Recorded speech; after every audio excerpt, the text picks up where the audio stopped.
Hi everyone, how are you?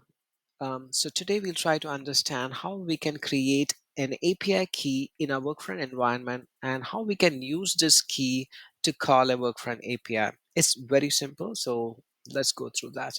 So you need to click on this 9 dots here, click on that, and then go to setup, okay, and then go to system. Under system you have something called customer info, click on that, and then you'll have something called API key settings.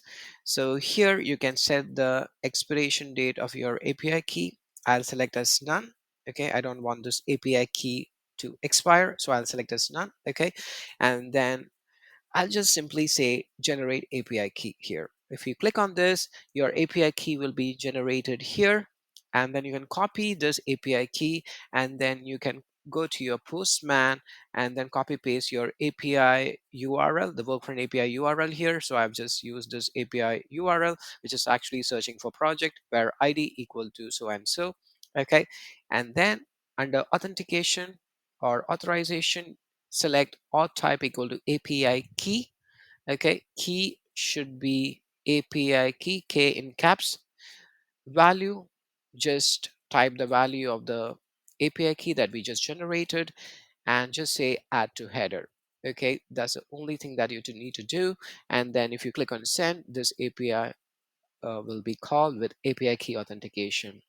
And remember, this API key authentication might not work for some of the API calls. For example, I was trying to insert a user using post method, and then the user was inserted but with a status of pending approval, and then an admin had to approve it before the user was added properly or inserted properly. Okay, so just test it before you use it.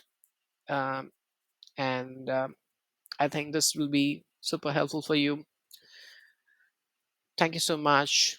Have a nice day.